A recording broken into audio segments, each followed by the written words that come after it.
experiência coletiva mais forte foi ajudar a organizar uma batucada junto ao Movimento Sem Terra, que se chamou Unidos da Lona Preta. Era uma escola de samba que se organizava na cidade de Jandira, na Grande São Paulo, numa ocupação.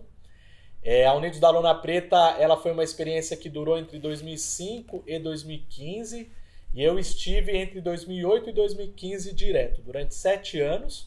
Eu fui um dos coordenadores do processo, eu também era o mestre de bateria da batucada e ajudava a compor os sambas. Inclusive no YouTube estão disponíveis os sambas gravados da Unidos da Lona Preta, se alguém quiser ver.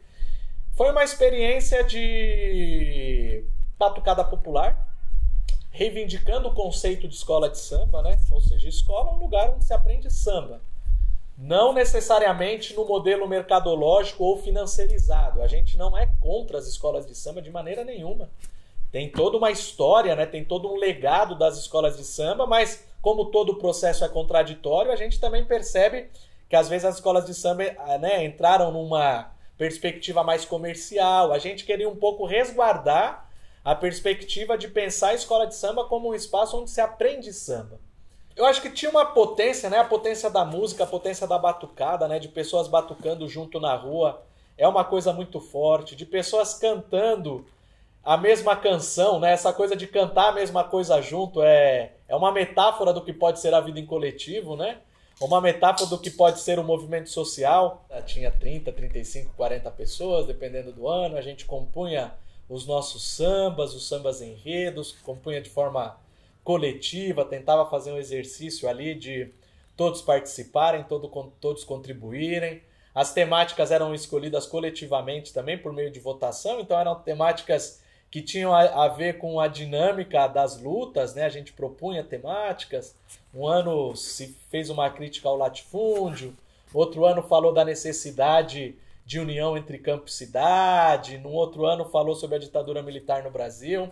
E acho que tinha uma potência também que era essa coisa da arte produzida coletivamente e construindo sociabilidmuito, né? Porque a gente construía relações sociais, as pessoas se encontravam, as pessoas estavam juntas, as pessoas cantavam juntas, né? Eu vejo muito poder nessa coisa de cantar junto, porque você se irmanar, né? Se irmanar com outra pessoa e vocês têm, né? Cantar junto é um projeto em comum, né? No final das contas, ou é uma metáfora de um projeto em comum, né? Ou mesmo a coisa da batucada, né? Todo mundo batucar junto. E a batucada, ela requer um exercício coletivo, porque a batucada é uma metáfora da sociedade, né? Ela é o individual e o coletivo ao mesmo tempo. É o individual porque numa batucada só você toca seu instrumento, não tem ninguém que vai tocar o seu instrumento. É você que toca o seu instrumento e a partir de você tocar aquele instrumento, você tem uma expressão da sua particularidade, da sua subjetividade.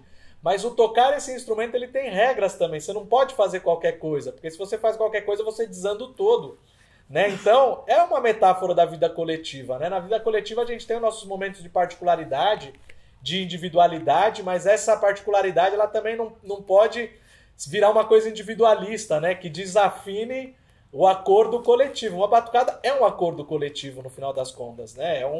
É um pacto sonoro, né? Uma batucada é um pacto sonoro que, olha, nós temos determinadas regras, mas esta regra ela conflui num projeto que é comum. Porque a sonoridade que se escuta de fora é a sonoridade daquela... É a massa sonora que várias pessoas estão contribuindo. Então eu gostava muito de pensar a batucada como esse jogo de relações entre pessoas que estão fazendo um pacto coletivo.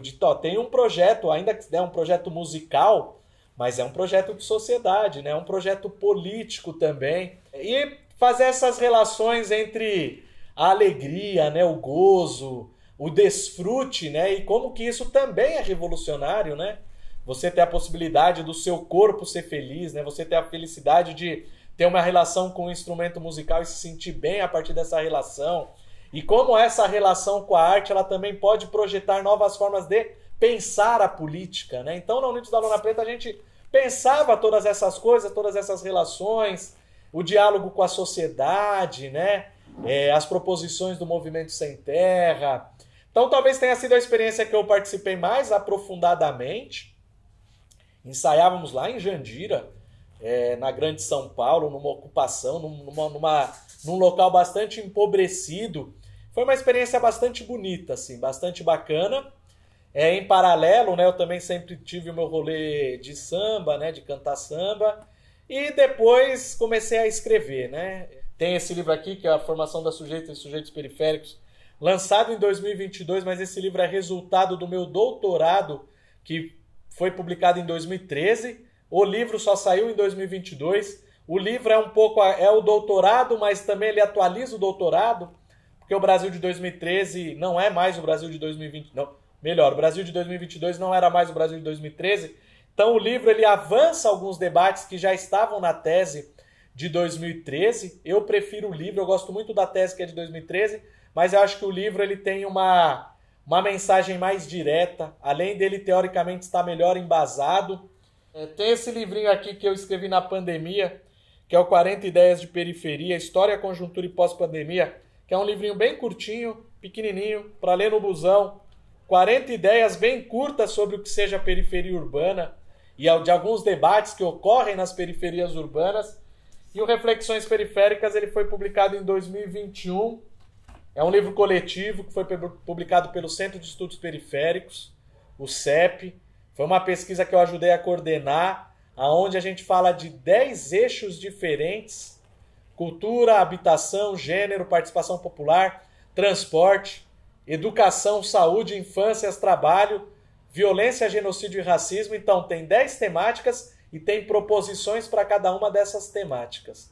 Não é só reflexão, tem também proposição.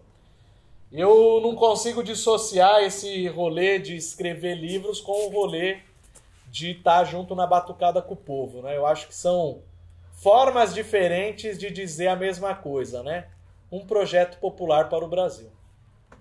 Né? Como disse o Leandro Vieira, hoje carnavalesco da Imperatriz Leopoldinense, na época que ele disse essa frase, ele era carnavalesco da Estação 1ª de Mangueira.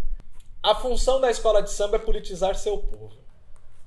Isso a gente pode falar para qualquer outro tipo de expressão artística. Pessoas que se reúnem, que moram num determinado território, que se reúnem num determinado espaço para produzir arte junto, para produzir cultura junto, para formular um discurso junto, para produzir um projeto político junto, isso é um avanço. À medida que você consegue potencializar esse teu projeto para mais e mais pessoas, evidentemente é um avanço.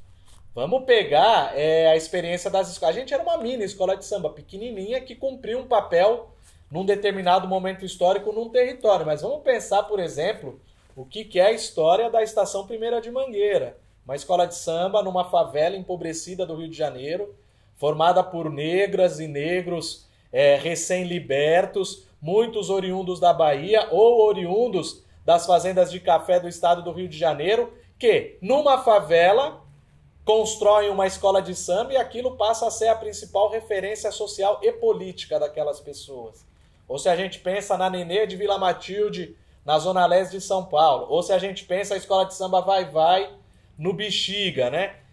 Essas organizações, elas têm uma evidente função social. Uma função social é uma função política. Aglutinar pessoas para um projeto social e político, que está em disputa. Obviamente tem as suas contradições, tem seus caminhos e seus descaminhos no decorrer da história.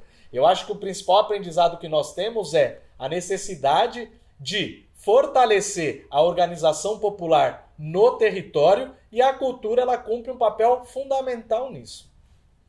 Porque se a gente não faz essa disputa política no território, a direita faz. A gente está no capitalismo, né? No capitalismo na sua fase neoliberal fascista. Periferias urbanas são constituídas de pessoas, na sua maioria, empobrecidas. Pessoas empobrecidas têm necessidades econômicas. A arte ela é uma possibilidade de ascensão social.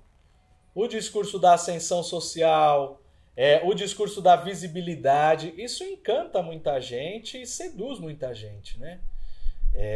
Pessoas têm preferido fazer seus rolês individuais do que processos coletivos, né? Preferem, enfim, ter milhões de seguidores aí nas redes ou ou aparecer nas telinhas, nas várias telinhas que a gente tem acesso hoje, do que construir no cotidiano e coletivamente. Isso é evidente, isso existe. É um problema quando... Não é um problema que a pessoa se profissionalize, não é esse o problema. O problema é transformar a periferia numa mercadoria. O problema é transformar a periferia num produto bem aceito no mercado de bens simbólicos. Ah, agora tem um produto novo, olha, um enlatado chamado periferia. Isso é um problema.